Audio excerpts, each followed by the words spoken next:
Bom dia família. Vocês estão bem? Tá mesmo? Todo mundo feliz? Deus é bom, né? Não é verdade?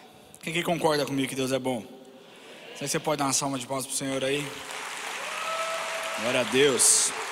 Queria pedir que você ficasse em pé. Hoje o culto vai ser extraordinário em nome de Jesus, porque nós vamos falar a respeito de algo que arde e tem ardido no coração de todo bom cristão, que é a palavra de Deus, amém? Então eu queria, antes de começar, que você feche seus olhos, que nós possamos orar aqui e consagrar esse tempo a Deus. Pai, nós queremos te agradecer pelo teu amor e pela tua bondade. Nós queremos te dar toda a honra e toda a glória, dizer que o Senhor é bem-vindo neste lugar, Espírito Santo. Dizer, Pai, que tudo que nós faremos aqui a respeito dessa palavra, Pai, que possa transformar os nossos corações, Deus. Deus, nós te pedimos que o Senhor abençoe esse tempo, Pai, que seja um tempo de aprendizado e que nós possamos ter os nossos olhos abertos para aquilo que o Senhor vai fazer, em nome de Jesus, amém, amém. Você que está do seu lado, com a sua família, só com a sua família, dá um oi para ela aí, né? Se você está com uma pessoa que não é desconhecida, melhor não, por causa do coronavírus. Glória a Deus. Olha só, gente, eu estou muito animado por essa palavra de hoje, porque a palavra de Deus diz que a boca fala do que está cheio o coração. E esse ano de 2020 eu resolvi ser muito, 2021, perdão, eu resolvi ser muito intencional na minha leitura bíblica. E eu acredito que Deus direcionou especialmente esse culto para esse novo tempo da minha vida e daquilo que Deus quer fazer através dessa palavra no dia de hoje. Hoje nós vamos falar sobre a Bíblia. Vocês não estão animados? Misericórdia, gente. Nós vamos falar sobre a Bíblia, a palavra de Deus inspirada por Ele. Que isso?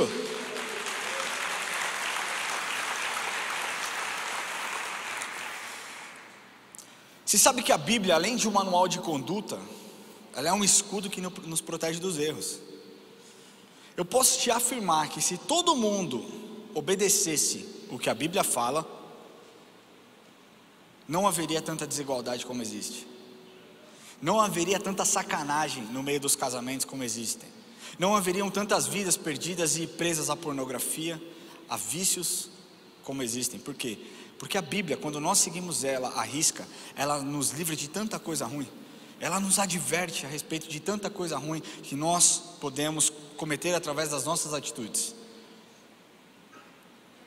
E hoje o que eu vejo para esse ano aqui, o que eu sinto no meu espírito, é que Deus quer despertar a igreja para que a igreja se posicione de uma forma muito firme e muito precisa na defesa do Evangelho através da Bíblia. Sabe por quê? Olha só, nós somos defensores de tantas coisas. Você defende o seu time, você defende, eu sou corintiano e eu defendo o Corinthians, tá numa draga, tá horrível, mas eu defendo. Você defende muitas vezes a sua igreja, o seu pastor, você defende a marca do celular que você usa, você defende a empresa que você trabalha, e quando se trata a respeito de defender o Evangelho, nós nos calamos. Por quê? Porque, cara, a Bíblia é muito complexa.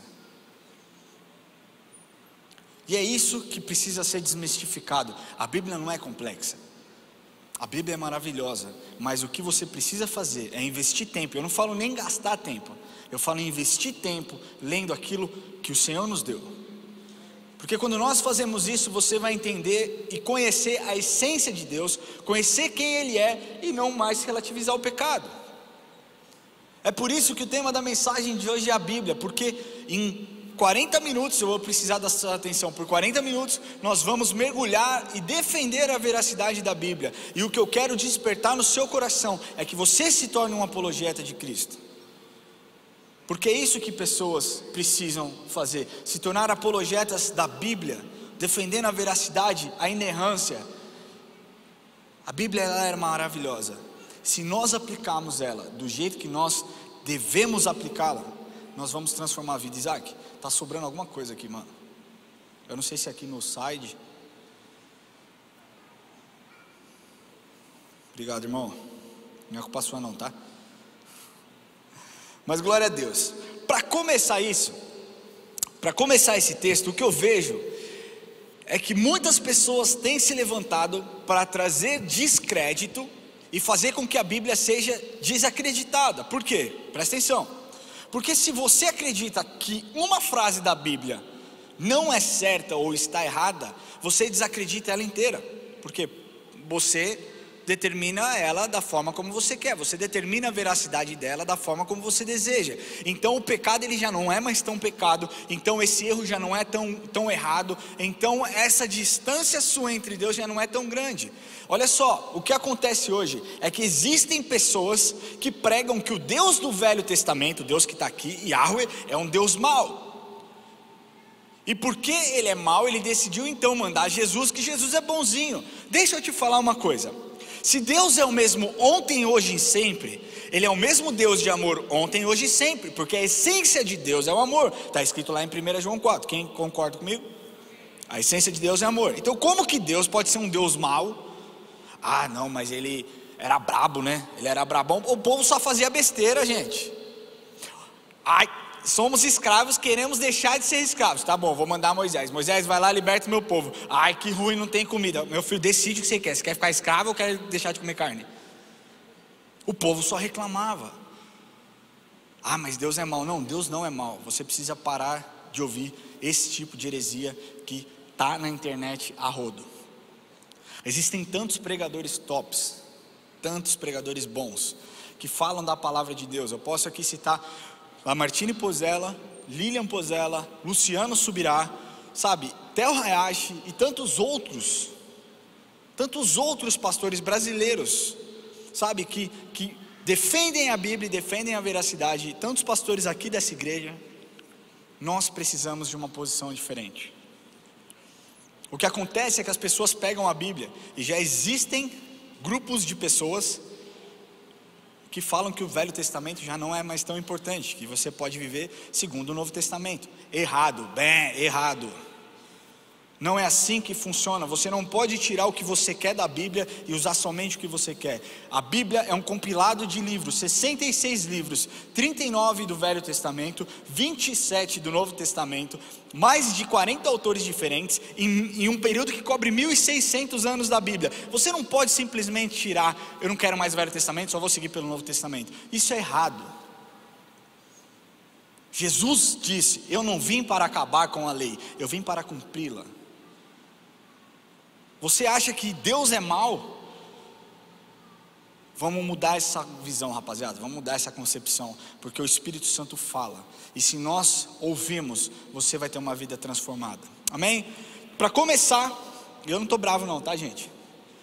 Só fico um pouco alterado quando falo da Bíblia, porque arde no meu coração, sabe? Eu queria que todo mundo mergulhasse na Bíblia, porque a Bíblia é maravilhosa. Eu comecei um plano de leitura com a Érica, ela me desafiou. A minha esposa é demais, né? Ela falou assim: vamos ler a Bíblia, o Novo Testamento em um mês? Eu falei: impossível. Ela: não é, a gente vai ler lá 10, 12 capítulos, sei lá, às vezes menos. Mas eu gosto de desafio, eu falei: vamos fazer. E nós estamos fazendo o Novo Testamento em um mês. É impressionante quando você olha Jesus tratando as pessoas, você fala: como eu estou longe de ser como Jesus. Meu irmão, Jesus ele dava no meio dos religiosos. Aí que você não vai lavar a mão para comer, Jesus, fica quieto. Aí você não vai fazer isso, você não sabe que o que é impuro não é o que entra, é o que sai. Sabe, Jesus ele é tão maravilhoso, e você só consegue enxergar como Deus é bom, como Deus é amor, como Jesus é incrível, se você gastar tempo lendo a Bíblia, investir tempo lendo a Bíblia. Amém? Então eu vou fazer um panorama rápido da Bíblia aqui, para que você entenda. Vamos lá. A Bíblia é composta, mais uma vez, 66 livros, 39 do Velho Testamento, 27 do Novo Testamento, 40 autores diferentes, cobre em torno aí de 1600 anos. O Velho Testamento ele é dividido em 5 grupos, tá? Vamos lá. Ele é dividido em 5 grupos. O primeiro grupo é o Pentateuco. Pentateuco são os 5 primeiros livros da Bíblia. Vai lá: Gênesis, Êxodo, Levítico, Números e Deuteronômio. Os 5 primeiros livros da Bíblia é o primeiro grupo, Pentateuco. Segundo, são os livros históricos, ou seja, aqueles que cobrem parte da história, Reis, Juízes, 1 e 2 Samuel, enfim, está tudo aqui.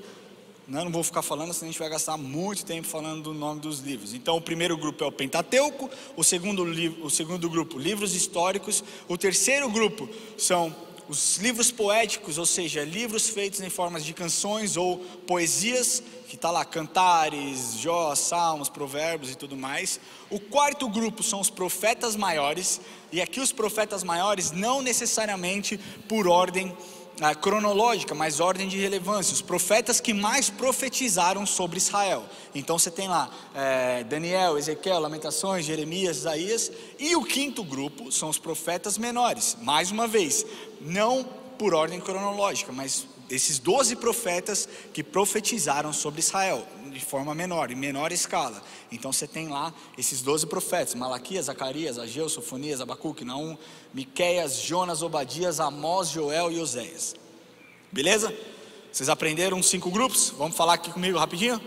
Vamos falar com o Ramon? Vamos lá? Primeiro grupo, Pentateuco, amém? Segundo grupo, históricos, muito bem. Terceiro grupo, poéticos. Quarto grupo, profetas maiores. E o quinto, vocês são demais, hein? Pera aí, deixa eu aplaudir aqui, ó. Eles estão muito bem. Já o Novo Testamento, ele é dividido em 4 grupos. Primeiro grupo, os evangelhos: Mateus, Marcos, Lucas e João. Desculpa. O objetivo desses evangelhos é trazer a história de Jesus. Então ele traz lá as curas que Jesus operou, o nascimento de Jesus, a história de João Batista, enfim, a morte de Jesus, a ressurreição de Jesus. Então os evangelhos basicamente contam a história de Jesus, os 4 evangelhos. Aí você vai me perguntar, por que 4? Você imagina você num cruzamento e com 4 pessoas, uma em cada quarteirão. Então existe um acidente. Cada pessoa em cada quarteirão tem uma perspectiva diferente a respeito desses acidentes. É basicamente isso. Logicamente, Lucas foi escrito para um tipo de pessoa, Mateus foi escrito para outro tipo de pessoa, Marcos foi escrito para outro tipo de pessoas. Marcos foi o primeiro livro escrito dos evangelhos, embora seja o terceiro na ordem, segundo, Mateus, Marcos. Enfim, é um pouco complexo, mas basicamente são perspectivas diferentes a respeito do mesmo acontecimento, tá? Então o primeiro grupo do Novo Testamento são os evangelhos. O segundo grupo é o livro de Atos, Atos dos Apóstolos. Os Atos dos Apóstolos, ele conta a história dos discípulos e do nascimento da igreja primitiva, tá? O terceiro grupo do Novo Testamento são as epístolas, os livros escritos pelos apóstolos. Então nós temos lá Romanos, 1 e 2 Coríntios, Timóteo, Filemão, enfim, Tessalonicenses, Gálatas e por aí vai. E o quarto e último grupo é o livro de Apocalipse, revelação de Apocalipse, que conta a respeito da vinda de Jesus, da volta de Jesus. Amém? Vamos lá? Primeiro grupo do Novo Testamento, Evangelhos. Segundo grupo, Atos, né? Histórico. Terceiro grupo, Epístolas. E o quarto grupo, revelação de Apocalipse. Isso não é algo, uau, nossa, que inteligente. Não, qualquer Google que você der, você vai achar essa divisão, e ela é bem tranquila de você entender. Mas eu quero trazer aqui alguns números que para mim saltaram os meus olhos quando eu comecei a ler, e fez muito sentido, ainda mais nós que trabalhamos com um público mais jovem, com essa geração mais nova. É assustador, e você vai entender o que eu estou te falando. Olha só, eu pesquisei num programa que chama Barna Research. Ele é um site americano de pesquisa, e eu gosto muito, eu uso muitos dados que estão lá. É como se fosse um instituto de pesquisa aqui do Brasil, sei lá. IBGE, tipo um IBGE, só que ele é cristão. Ele só compila dados cristãos de estatísticas de, por exemplo, quantas famílias passaram o Natal junto no ano de 2012, sei lá. E aí ele, entendeu? Faz isso. Esse Barna Research, para mim é muito bom, e ele mostrou um dado para mim que no início de 1900, dos anos de 1900, cerca de 65% dos cristãos que nasceram naquela época acreditavam na inerrância da Bíblia. 65% das pessoas que se diziam seguidoras de Cristo acreditavam que a Bíblia era inerrante, que a Bíblia era a palavra de Deus. Na geração Baby Boomers, que é de 1946 a 1964, esse número de 65% cai para 35%. Ou seja, pessoas que nasceram nessa geração entre 1946 e 1964, apenas 35 das que se diziam cristãs, seguidoras de Cristo, acreditavam que a Bíblia era inerrante, que a Bíblia é a palavra de Deus inspirada por Deus. A geração X, que é de 1965 a 1984, esse número cai para 17%. Ou seja, 17% das pessoas que nasceram entre 1965 e 1984 acreditam na inerrância da Bíblia. Na geração Y, que é a minha geração, eles não têm os dados, então a gente vai pular os dados da geração Y. Mas na geração Z, que é a partir de 2000, do ano 2000, esse número cai para 4%. Ou seja, a gente está falando de uma galera de até 20 anos, que somente 4% dessa galera que se diz cristão reconhecem a inerrância da Bíblia e a veracidade da Bíblia. 4%. Faz sentido para a gente que trabalha com jovens ver tanto questionamento hoje? Porque não tiveram sua base firmada na palavra de Deus. E aí o que acontece é a relativização do pecado e as pessoas vivendo a vida como elas querem. Olha só, existe uma linha sendo ministrada e pregada, hipergraça. Se você ouvir isso, foge disso, tá? Porque deixa eu te falar, Deus é um Deus de amor? Sim. Deus é um Deus de graça? Sim. É pela graça que nós somos salvos mediante a nossa fé? Sim. Mas a graça não quer dizer que não teve um preço. Porque foi de graça para você, não quer dizer que não custou algo para alguém, e algo muito forte. O sangue de Jesus te comprou por um alto preço. Não jogue isso fora. Não jogue isso fora. Porque nós somos salvos pela graça mediante a fé, não quer dizer que você pode viver uma vida promíscua e da forma como você quer. O que Deus busca para essa geração é santidade. E é essa a guerra que nós temos enfrentado dentro da igreja. A graça me basta. Deixa eu te falar, ela te basta, mas ela não te dá liberdade para cometer qualquer tipo de pecado. Aliás, para pecar.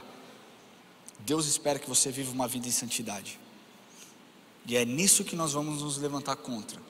Porque eu creio que o que agrada o coração de Deus é um coração obediente. Obediente aos preceitos, obediente aos princípios, obediente à palavra de Deus. Então se a palavra diz, é assim que eu vou fazer, amém? Vamos lá, seguindo. Hoje pessoas não respeitam a Bíblia. Cara, é muito fácil você ir na internet, não faça isso, mas pesquise heresias na Bíblia. Cara, o que tem de pastores, o que tem de pessoas, o que tem de líderes que se levantam para falar besteira e descredibilizar a palavra de Deus é enorme. E aí sabe o que sobra para nós que somos pastores, ou para você que é líder de célula, ou para você que é um pai que investe tempo no seu filho? Reparar dano. O que eu mais fiz no ano passado foi reparar dano. Sabe por quê?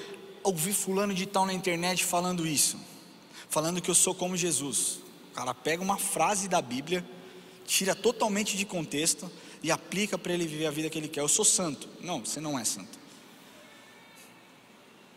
Você está em processo de santificação, mas isso demanda tempo e demanda sacrifício. Poucos querem fazer esse sacrifício.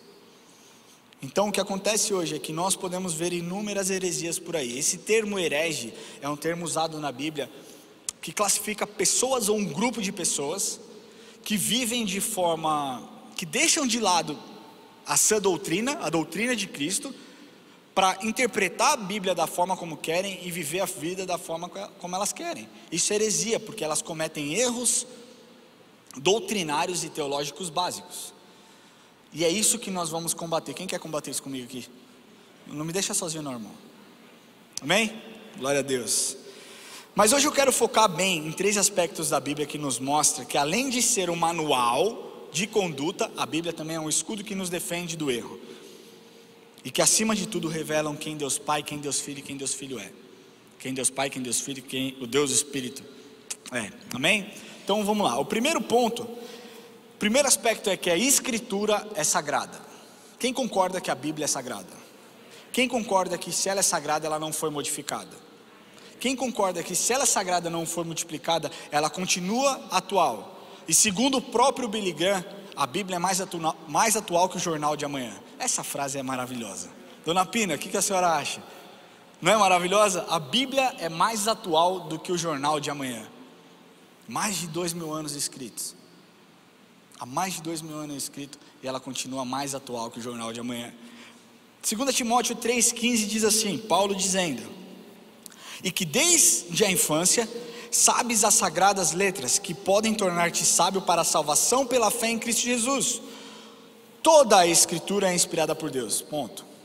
Toda a Escritura é inspirada por Deus. Ele não está falando aqui somente o Novo Testamento é inspirado por Deus, somente os textos escritos a respeito de graça é inspirado por Deus, somente a salvação é inspirada. Todo texto é inspirado por Deus, toda a Escritura é inspirada por Deus e útil para o ensino, para a repreensão, para a correção, para a educação na justiça. Amém? Então o que Paulo está falando aqui é que quando ele diz todas as escrituras, ele está falando da Bíblia inteira, desse compilado aqui, de 66 livros escritos em 3 continentes diferentes. Tudo que está aqui é sagrado, tudo que está aqui é santo.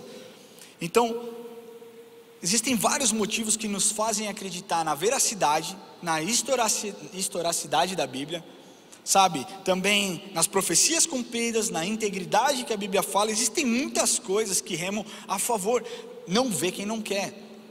Esse é o ponto. O que é mais fácil? Você enxergar o que a Bíblia fala ou você adaptar ela ao seu estilo de vida? Porque hoje o que é feito é isso. A Bíblia se encaixa no meu estilo de vida. Eu não preciso encaixar na Bíblia. Eu não preciso encaixar o meu padrão na Bíblia. Eu não preciso que a Bíblia imprime em mim. Eu vou imprimir o que eu quiser nela. Esse é o erro. Esse é o erro de heresia e esse é um erro básico doutrinário. Não podemos fazer isso.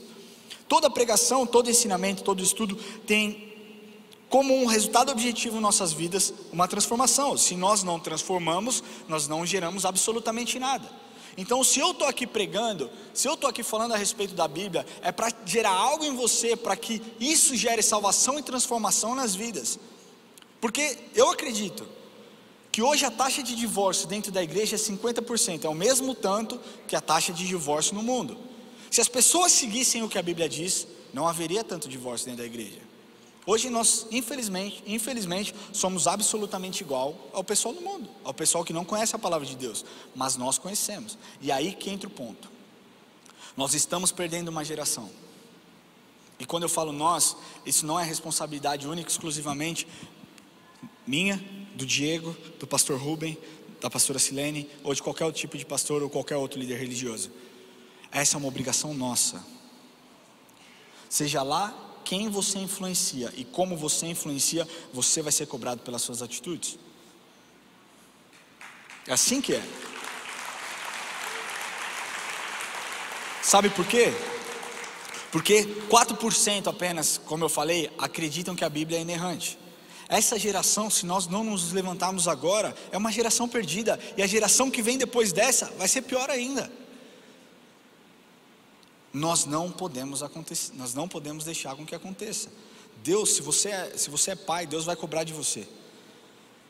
Se você é tio, Deus vai cobrar de você. Se você é avô, Deus vai cobrar de você. Se você é qualquer pessoa que exerce influência, deixa eu te falar, todos nós somos influencers. Se você influencia uma pessoa, você já é um influenciador. Agora no reino de Deus, meu amigo, ou você influencia ou você é influenciado. Basicamente isso. Escolha o seu lado, escolha o seu papel. Amém? Paulo mostra que ela continua, e Paulo mostra e continua mostrando que ela é inspirada por Deus. E além de inspirada por Deus, a Bíblia é útil para várias áreas da nossa vida. Para o ensino, a nossa base conceitual, intelectual e doutrinária. Então, tudo que nós precisamos saber de doutrina intelectual e conceitual a respeito de vida, está aqui dentro. Eu acredito muito na questão dos 10 mandamentos. Não matarás, não adulterarás, não adorar falso Deus, não dará falso testemunho. Tudo isso, se nós aplicássemos, se a humanidade como um todo aplicasse, pô, cara, ia ser muito incrível, ia ser muito maravilhoso. Não teria divórcio, não teria homicídio, não teria uma série de outras coisas que hoje nós vemos. Para o ensino, eu acabei de falar, para a repreensão, que é o confronto em amor, conversar e convencer das atitudes erradas e das necessidades de mudança. Ela também é boa para a correção, que é mostrar o caminho, restaurar a visão moral. Quantos aqui acreditam que nós precisamos restauração de visão moral, não somente dentro do Brasil, cara, mas dentro da humanidade como um todo? Porque hoje tudo é banal. Hoje tudo ficou banalizado. E é isso que nós vamos lutar contra, amém? Billy Graham, cara, é um gênio, né? O cara, que homem inspirado por Deus, eu queria dar um beijo na testa dele. Ele diz assim: estude a Bíblia para ser sábio, creia na mesma para ser salvo, siga os seus preceitos para ser santo. Eu vou repetir para você essa frase: estude a Bíblia para ser sábio, creia na mesma para ser salvo, siga os seus preceitos para ser santo. Ou seja, você quer ser sábio? Leia a Bíblia. Mais do que qualquer outro livro que você pode ler. Deixa eu te falar, eu não estou falando aqui para você não ler livros. Leia livros, é importante que você leia, exercita a sua mente, sabe, é importante, existem diversos autores excelentes. Nós temos uma livraria ali no fundo com livros excelentes, passa lá também. Mas antes de ler qualquer livro, leia a Bíblia. Você quer ser sábio? Leia a Bíblia. Você quer ser salvo? Leia a Bíblia. Por quê? Porque na Bíblia existem palavras de salvação. Existem palavras que vão te livrar do pecado. Existem caminhos que Deus está te dando para que você obedeça e não tropece, e não se machuque, e não fira os seus sentimentos ou os sentimentos de outros. É assim que funciona. Quer ser santo? Leia a Bíblia. Mais uma vez, a Bíblia, além de um manual de conduta, é um escudo que te protege do erro. Amém? Então o primeiro ponto, o primeiro aspecto, nós falamos é a Escritura Sagrada. O segundo aspecto, a Bíblia é a resposta de Deus. Quantos aqui acreditam nisso? Quantos aqui já buscaram respostas através da Bíblia? Já fez isso? Senhor, devo ou não comer pastel hoje? Vinho que se escoa suavemente para o meu... Muita gente faz isso, e esse é o outro erro. Deixa eu te falar uma coisa. Afirmar que a Bíblia é suficiente, tem todas as respostas, é diferente de afirmar que você vai ter todas as respostas que você quer. Eu vou reformular isso de um jeito mais prático. A Bíblia, ela tem todas as respostas que você precisa, mas ela não vai te dar todas as respostas que você quer. Você entende a diferença? Eu tenho filho. Eu não dou para o meu filho tudo o que ele quer, eu dou para ele tudo o que ele precisa. Se eu desse para o Enzo tudo o que ele quer, a saúde dele seria uma lástima, porque ele só gosta de doce. Eu dou tudo o que ele precisa, e a Bíblia é a mesma coisa. A Bíblia talvez não tenha todas as respostas que você queira, mas ela te dá todas as respostas que você precisa. Ah, devo ou não namorar com fulano de tal? Leia a Bíblia. Jogo desigual, seus pais aprovam, como que está a sua vida, vai gerar santidade, vai te afastar da presença de Deus. Você sabe a resposta. Devo ou não me separar do meu marido? Leia a Bíblia. O que a Bíblia fala a respeito do divórcio? O que Jesus fala a respeito do divórcio? Devo ou não largar ou não o meu emprego? Quem abriu a porta foi Deus, então se Ele abriu, Ele fecha, não você. Você entende como todas as respostas que você precisa estão na Bíblia?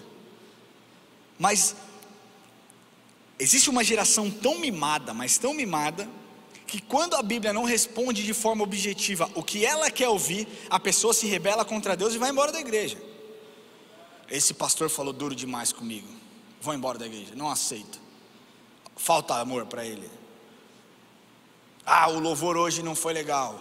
Ah, isso, ah, aquilo. Como se a pessoa, como se você, como se eu fosse o centro da igreja, fôssemos o centro da Bíblia. Deixa eu te falar, nós não somos o centro de nada, Ele é o centro de tudo. E quando você entende isso, a sua opinião pouco importa. Sabe, quando você entende que Ele é o centro de tudo, não importa se você acha que é certo ou que é errado, o que importa é o que a Bíblia diz. Se a Bíblia está falando que é errado, é errado. Se a Bíblia fala que é certo, é certo. Eu não estou falando que é fácil, gente. Eu não estou sendo hipócrita aqui de falar assim, se alguém me dá um tapa na cara, eu vou dar o outro lado. Muito provavelmente, se eu agir na carne, não. Vai dar um tapa, eu vou dar um murro. Não é assim que funciona? Quando você está cheio do Espírito, você entende que dar outra face é mais a questão de dar outra oportunidade para a pessoa se reconciliar, para a pessoa se arrumar e para a pessoa ser transformada. É assim que funciona no reino de Deus. Só que a questão é que nós queremos colocar o que nós sentimos na Bíblia. E isso é um erro, por quê? Porque as pessoas se afastam de Jesus por conta dos sentimentos. Deixa eu te falar, existem duas formas de você ver qualquer coisa: a forma otimista e a forma pessimista. Basicamente isso. Final do ano eu peguei Covid.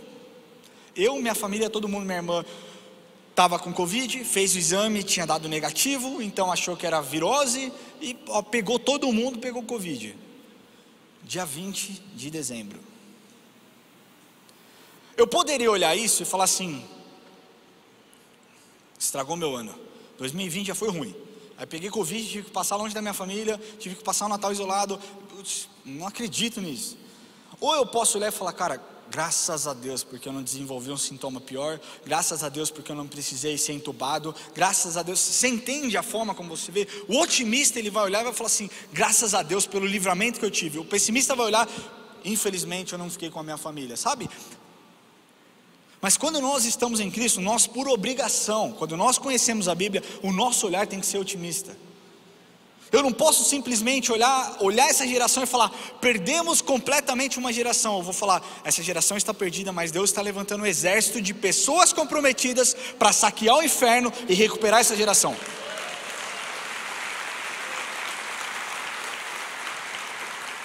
Só que o que Deus espera de cada um de nós é comprometimento com a palavra dele. Comprometimento com a palavra dele. Cara, que essa seja uma palavra que entre no seu coração e que você entenda: eu preciso me comprometer com o Evangelho. Não simplesmente vir sentar na igreja, ouvir a palavra, ver os vídeos do apóstolo Lamartine, não simplesmente ir na célula da Dona Pina. Não, eu preciso fazer alguma coisa diferente, porque se eu não fizer, essa geração vai se perder. A Bíblia é a resposta de Deus. Quer saber o que Deus pensa? Leia a Bíblia. Eu acho engraçado, muitas vezes eu assisto live do pastor Daniel, já assisti, do Lamartine. As pessoas mandam assim: pastor, me entregue uma palavra de Deus. O cara acha que é pizza, velho. Não fala isso? Me entregue uma palavra de Deus. Deus te mandou falar alguma coisa para mim? Aí você fala: leia a Bíblia. Não, mas não tem outra coisa, não? Não tem algo tipo mais tranquilo para fazer? Entendeu? É assim. As pessoas não querem vivenciar o processo de reaproximação. Você não se torna amigo de Deus do dia para a noite, gente. Você não se torna conhecedor mas você precisa dar o primeiro passo.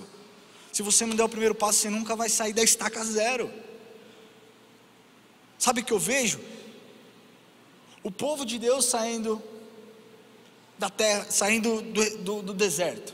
Eles olhando aquele deserto gigante. E aí, vamos ou não vamos? É grande, cara, está calor, está quente, não tem água, vamos ou não vamos? Se eles não pusessem os pés e não começassem a andar, eles jamais teriam chegado onde eles chegaram. E o que Deus está falando para você hoje é: dê o primeiro passo, se comprometa com a minha palavra, leia a Bíblia e eu vou te mostrar quem eu sou. Amém?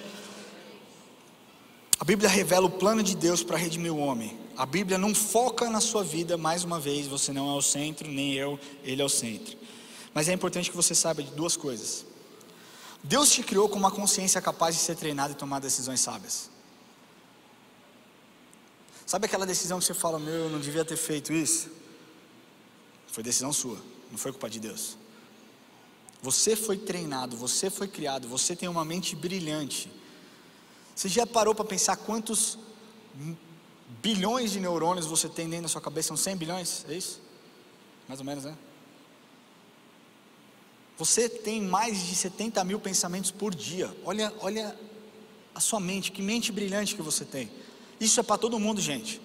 Não é só para o cara que estuda na escola particular, não é só aquele que fez escola pública. Deus deu uma mente brilhante para todo mundo. A forma é o acesso a forma como nós temos acesso a isso. E uma forma linda de você ter acesso é conhecendo quem você é através da palavra de Deus. Então Deus te criou com uma consciência capaz de ser treinado e tomar decisões sábias. Um outro ponto: Deus quer que você dependa totalmente dele nas decisões que você tome. Existem muitas pessoas, eu até contei no culto das 8h30, que eu tenho um amigo brilhante, cara, uma das pessoas mais inteligentes que eu conheço.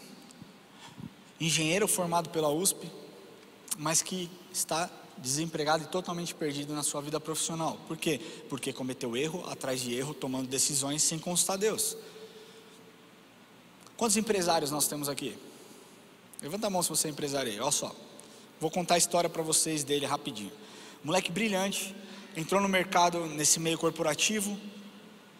Só que achava que a cada 100 reais de aumento que o concorrente oferecia, 200 reais de aumento, era o suficiente para ele trocar a empresa. Então em 24 meses, ele deve ter mudado de umas 7 empresas diferentes.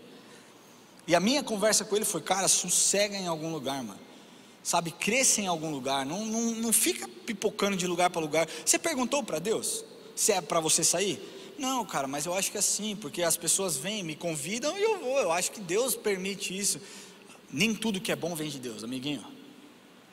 Satanás, ele faz coisas malucas. Nem tudo que é bom vem de Deus. Deixa eu te falar, eu falei para ele: se eu tivesse uma empresa e fosse contratar uma pessoa, e essa pessoa nos últimos 2 anos tivesse passado por 8 empresas diferentes, eu não contrataria. Porque a probabilidade dessa pessoa me deixar na mão vai ser enorme. Para que eu vou investir tempo nela? Para que eu vou investir, sabe, todo o know-how da minha empresa? Para que eu vou dar várias coisas para ela, um monte de acesso, se ela não vai honrar o compromisso que ela tem comigo? Você não sabe o que você está falando. Eu falei: ok, eu não sei, você sabe. E vida que segue. E hoje está completamente perdido. O que eu quero te falar com isso é que pessoas buscam a resposta de Deus para reparar dano e não para tomar a decisão correta. Sabe? As pessoas não buscam a Deus falar: recebi uma proposta de emprego, deixa eu botar o meu joelho no chão, deixa eu orar, deixa eu falar com o meu pastor, deixa eu falar com a minha esposa, deixa eu gastar tempo lendo a Bíblia para ver se Deus me dá uma resposta. Não, é bom receber um aumento, vou para cima, é Deus falando comigo. Não, muitas vezes não é. Seja obediente. Deus te deu uma mente capaz de tomar decisões sábias. Uma delas, deixa eu te falar: se você sente paz, existe a presença do Espírito Santo. Se você não sente paz, o Espírito Santo não está. Eu posso te dar um exemplo para vocês de algo ruim que aconteceu comigo através de uma atitude ruim que eu tomei. Quando eu mudei para os Estados Unidos, a Érica queria muito vender o apartamento e eu não queria. O apartamento onde nós morávamos. Ela: não, vamos vender. Eu falei: cara, eu não sinto paz de vender. Eu cresci ouvindo meu pai falando isso: se você não tiver paz, não faça. Porque sem paz o Espírito não habita. Se o Espírito não habita, ele não está no negócio. Se ele não está no negócio, não vai ser bom para você. Não faça negócio se você não tiver paz. Isso com qualquer coisa. Mas aí eu estipulei um valor. Eu falei: olha só, então vamos fazer o seguinte: se me propuserem X no valor do apartamento, eu vendo o apartamento. Ela: tá bom. Uma semana depois apareceu alguém querendo pagar exatamente o X. Eu falei: é Deus ouviu minha oração, então tá bom. Só que no fundo eu ainda não tinha paz. E eu falava para ela, eu não estou em paz, mas eu acredito que pode ser uma resposta de Deus. E eu fui alertado por algumas pessoas: não faça esse negócio. Inclusive pela Martina: não faça esse negócio, não vai ser bom. Resumindo, eu vendi o apartamento e não recebi o dinheiro até hoje. Não dá risada não, gente. Começa a orar pela causa aí, tá?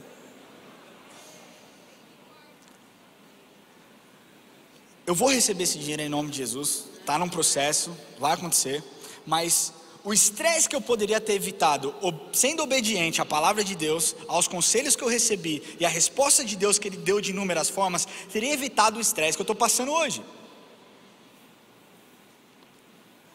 Burrice, cara. Agora você pode rir que eu falei burro. Você entende? E hoje muitas pessoas vêm falar comigo: olha que oportunidade maravilhosa. Eu falo: cara, nem sempre o que é bom vem de Deus. Às vezes é bom você ficar na empresa que você está, porque você não consegue ter uma visão macro do negócio. Você está vendo um momento, mas Deus, Ele vê infinitamente mais. Ele está vendo: se você se mantiver nesse emprego, daqui 6 meses você vai receber uma promoção, e essa promoção talvez te leve à presidência, sei lá. Não tome decisões sem consultar a Deus antes, não para Ele reparar dano. Sabe por quê? Agora é exatamente o que eu estou fazendo. Senhor, tem misericórdia de mim. E eu sei que Ele tem misericórdia de mim. Eu sei que Ele vai me ajudar. Entendeu? Sei lá quanto tempo vai demorar, mas eu creio. Amém? Esteja em oração.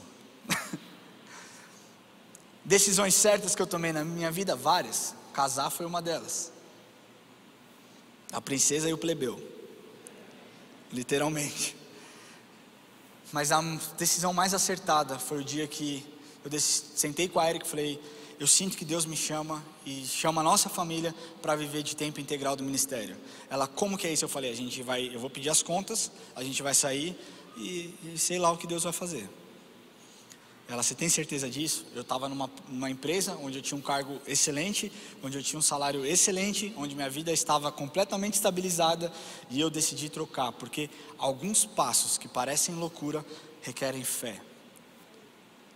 Então, eu nem falei com o Lamartine, conversei, pedi as contas do meu emprego. Depois eu falei com ele, falei: vamos mudar para os Estados Unidos, porque eu quero estudar teologia, eu quero me dedicar.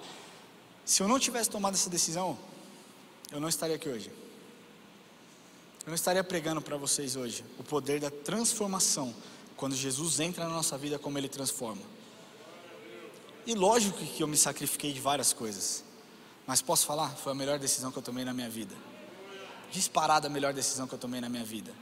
Sabe, as pessoas falam: ah não, nossa, mas você nunca vai ter um barco. Não, nunca vou ter um barco, mas eu vou orar para Deus abençoar todos os meus amigos, para eu andar no barco deles. Entendeu?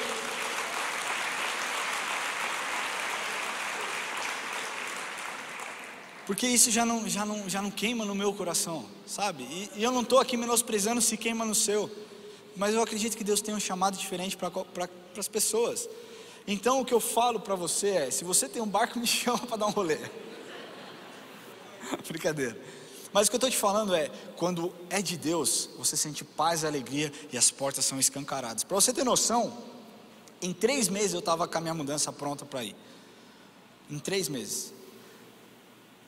Mas eu consultei a Deus antes, eu busquei a Deus antes, eu busquei a resposta de Deus antes. E quando Ele disse o sim, eu sabia que todas as coisas cooperam para o bem daqueles que amam a Deus. E se Deus é por mim, ninguém pode ser contra mim. E eu fui nessa palavra, e eu estou aqui hoje para falar para vocês. Que está escrito Salmo 37, 3-5, diz assim: confia no Senhor e faz o bem, habita na terra e alimente-se da verdade. Onde está a verdade? Palavra de Deus. Agrada-te do Senhor e Ele satisfará o desejo do seu coração. Então, enquanto no primeiro ponto, sobre a Escritura Sagrada, nós temos uma inspiração divina, concordam que é uma inspiração divina a Bíblia? No segundo ponto, nós temos uma autoridade divina. Isso é maravilhoso, e aqui eu entro no meu terceiro e último ponto. A Bíblia é a palavra de Deus. Quer você queira, quer você não queira, a Bíblia é a palavra de Deus. Ai Ramon, mas a Bíblia foi adulterada pelas pessoas. Não fala do que você não sabe. Deixa eu te falar uma coisa. São muitos autores, mas um só Deus. Como isso é possível? A Bíblia foi escrita em 3 continentes diferentes. Cobre um período de 1600 anos. Passaram pela Bíblia reis, Moisés, rei Davi. Passaram homens comuns de baixa classe, como Amós, como Pedro era pescador e Amós era ovelha de pastor. Como essas pessoas que não se conectaram de jeito nenhum, porque viveram em tempos completamente diferentes, conseguem convergir para o mesmo lugar? Meu amigo, se isso não é inspiração divina, é o quê? Não tem como. Eu vou fazer um exercício para vocês, para mostrar para vocês que é impossível. Eles não se conheciam e mesmo assim escreveram a mesma história. Eu queria chamar 2 pessoas aqui. Eu vou mudar, eu queria chamar o Diego. Eu não vou chamar o Ednei, que eu estou com medo dele. Vem cá, Diegão. Deixa eu pegar outra pessoa aqui, ó.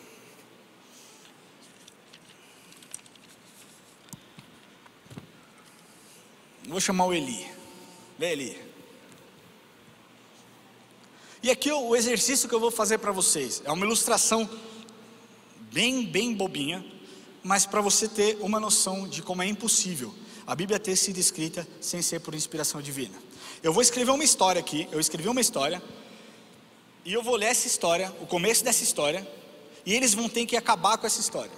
Eles vão ter que finalizar essa história, e aí eu vou bater com o fim da minha história, e a gente vai ver, para vocês entenderem como sem a inspiração divina a Bíblia não teria sido escrita de jeito nenhum.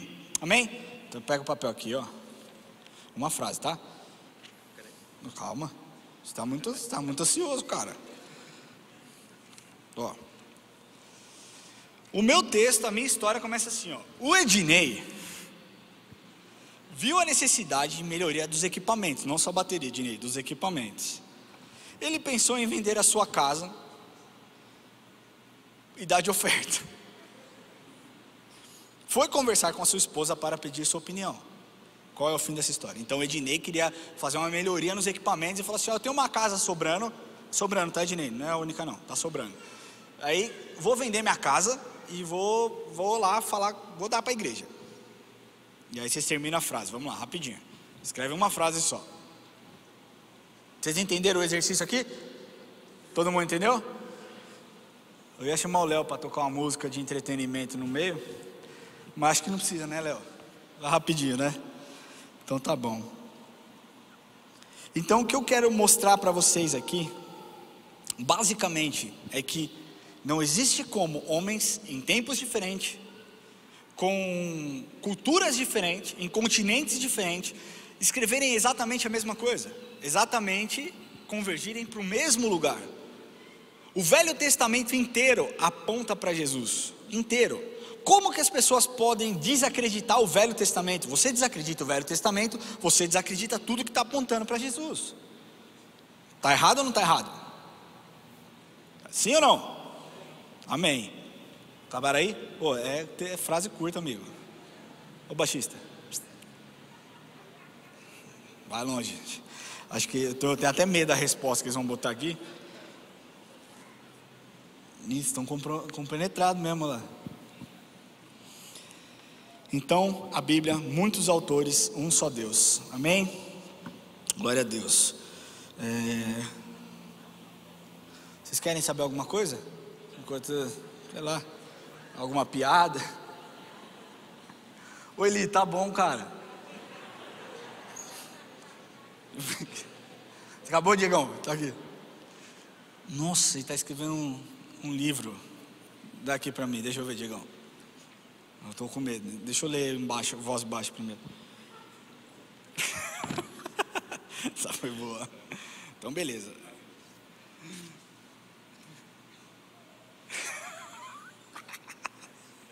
Esses dois são demais. Olha só. Então a minha história é assim, ó. Essa aqui é do Diegão e do Eli, ó. O Ednei viu a necessidade de melhorias nos equipamentos do IA. Ele pensou em vender a bateria dele para pagar e a sua casa para pagar. Foi conversar com a sua esposa para pedir sua opinião. A resposta do Eli, o fim do Eli. Ele começou abençoando o baixista com um amplificador top. Trocou todos os demais equipamentos e deu um barco de presente. Para mim, um barco? Bom, não tem nada a ver com a minha história, mas foi boa, foi criativa. Então ele começou abençoando o baixista, trocou todos os demais equipamentos e deu um barco top de presente para mim. Uau, glória a Deus. Se alguém quiser me dar um barco, dá manutenção também. Fica a dica. Agora o Diego foi conversar com a sua esposa para pedir opinião. Olha, a esposa dele orou e Deus confirmou. Oh, glória, aleluia. Mas disse que deveria investir especialmente nos equipamentos dos cantores.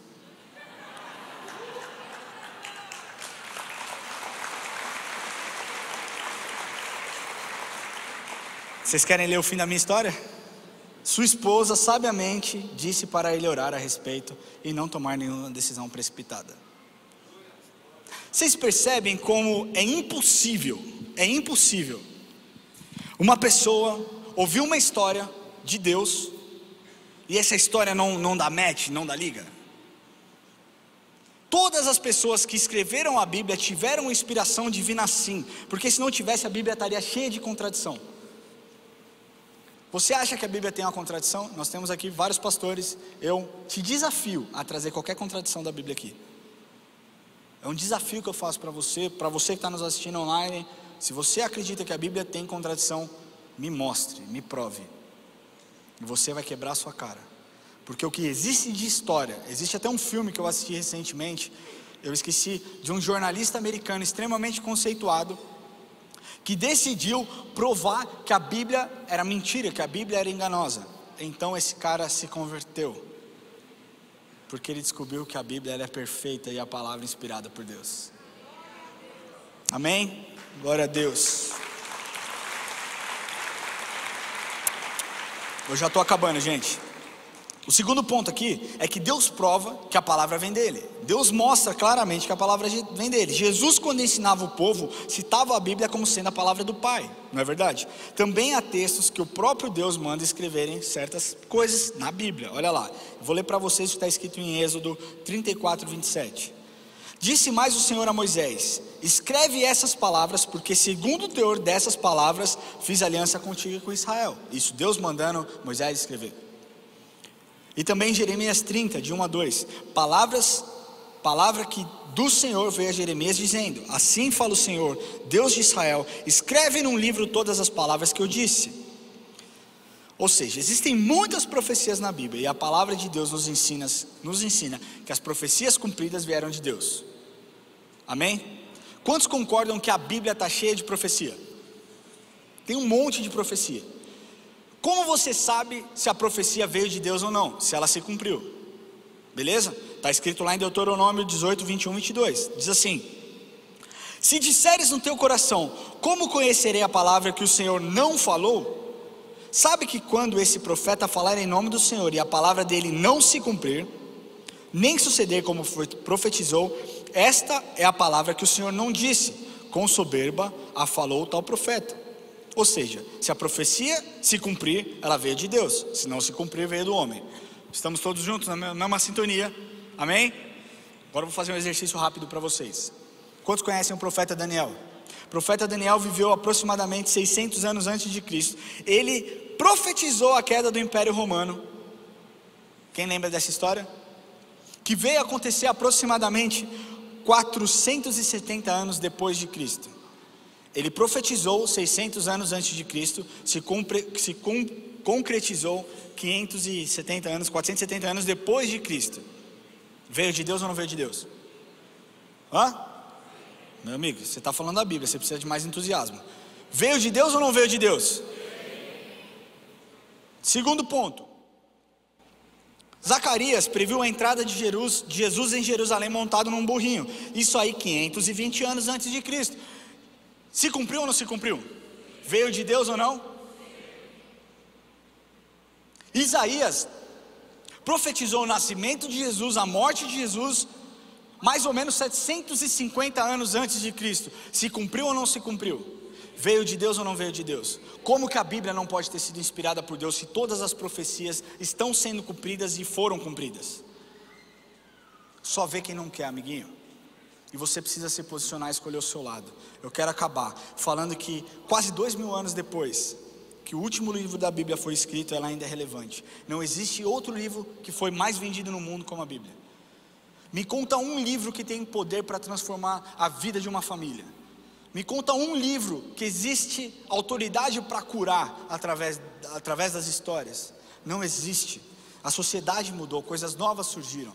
Carro, avião, helicóptero, televisão, internet, redes sociais. Hoje nós pregamos aqui presencialmente, mas falamos para infinitamente mais pessoas que nos assistem online. Elas podem sentir a presença do Senhor nas suas casas. O mundo mudou, a Bíblia não, ela continua a mesma, mesmo em autoridade e poder. A Bíblia, ela continua sendo a palavra de Deus, continua transformando vidas, restaurando caráteres, mudando sonhos, transformando corações, trazendo luz à vida. Não importa se você está no Brasil, não importa se você está no Uzbequistão, Portugal, Estados Unidos, ou seja lá onde você estiver, a palavra de Deus que te acompanha transforma a sua sociedade. É assim que Deus faz. Amém? Não há outro livro tão impactante, tão poderoso. Palavras são somente palavras, mas quando as palavras são impressas, sopradas pelo próprio Deus, meu amigo, é vida. Você entende? É vida. Quando Deus fala, gera vida. Quando Ele sopra, gera vida. Quando Ele põe aqui você, ela salta aos seus olhos e se torna viva. Eu quero encerrar lendo para vocês, está escrito em Mateus 7, 24 a 25.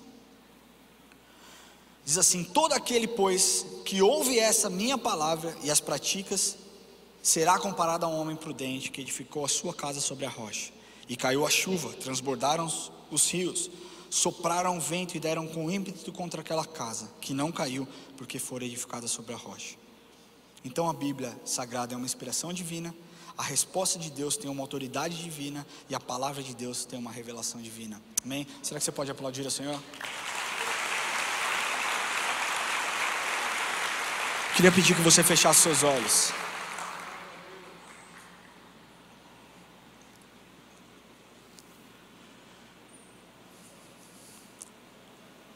Talvez você tenha entrado aqui hoje pela primeira vez e nunca tenha sentido a presença de Jesus de uma forma tão real e tão concreta. E talvez você tenha sentido um incômodo dentro de você hoje e você esteja pensando: eu preciso fazer algo diferente. Eu entendo que a Bíblia é a inspiração de Deus, que foi inspirada por Deus, e tudo que nela consta é bom e vai me ajudar. Mas não adianta você ter esse conhecimento se você não entregar a sua vida para Jesus e reconhecer que Ele é o seu único Senhor e Salvador. Porque a Bíblia conta essa história também. Conta a história de um homem que veio, que era Deus, mas abriu mão do seu poder, da sua divindade, para morrer por você, para que você pudesse ser livre de todo o pecado, de toda a condenação, do pecado da morte. E esse Jesus, Ele não é uma religião. Entenda bem, não é uma religião, mas é alguém que deseja se conectar com você, deseja te trazer um futuro, deseja te trazer um propósito de vida e uma expectativa diferente da forma como você tem vivido. Se você quer entregar o seu coração para Jesus hoje e dizer: Senhor, eu reconheço que o Senhor morreu por mim, eu reconheço que tudo que está aqui no Velho Testamento aponta para o Senhor, aponta para o Senhor Jesus. Eu reconheço que nela eu vejo o teu amor, eu reconheço que na palavra de Deus eu vejo tantas coisas boas, e eu quero me relacionar contigo. Se você deseja entregar o seu coração para Jesus hoje, eu queria pedir que você levante a sua mão onde você estiver e nós vamos fazer uma oração.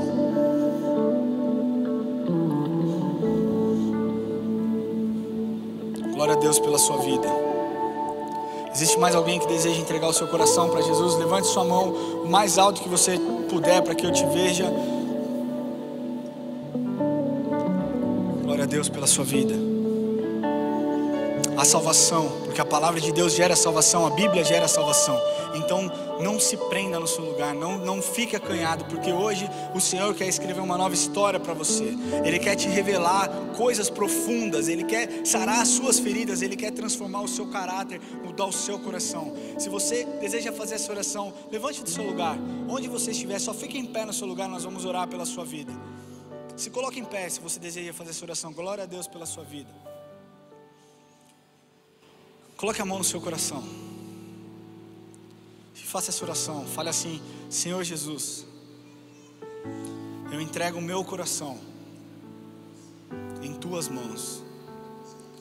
Eu peço, Jesus, que o Senhor perdoe os meus pecados, que o Senhor fale comigo todos os dias, que eu não me sinta sozinho nunca mais.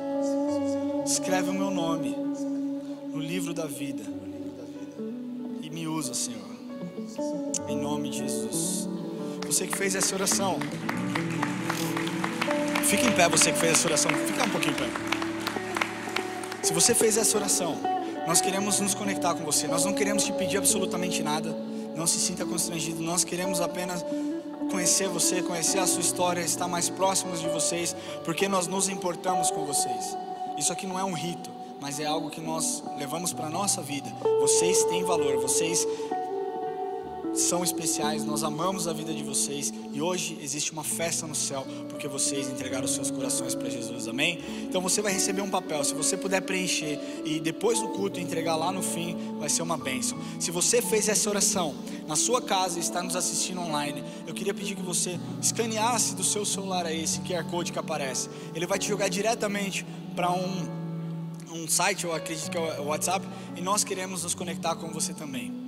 Agora você, meu amigo, meu irmão, que entendeu que precisa se posicionar de forma diferente para defender a Bíblia, e você deseja ser um apologeta da palavra de Deus, eu queria pedir que você ficasse em pé. Porque eu disse uma vez que eu acredito que Deus está levantando um exército de pessoas comprometidas para saquear o inferno e resgatar uma geração inteira, e você faz parte disso. Então quando nós estivermos cantando, Senhor, a sua presença é tudo para mim, declare isso, mas saiba que você pode encontrá-lo a qualquer hora dentro da palavra dele. Amém? Senhor Deus, nós queremos Pedir, Pai, que o Senhor use as nossas vidas, Deus, como verdadeiros soldados e defensores da Tua palavra, Pai. Deus, que não passe pela nossa cabeça questionamentos, mas sim um coração obediente, Pai. Um coração disposto a sacrifícios, Pai. E um coração disposto, Pai, a Te obedecer e cumprir todo o Teu querer, Deus.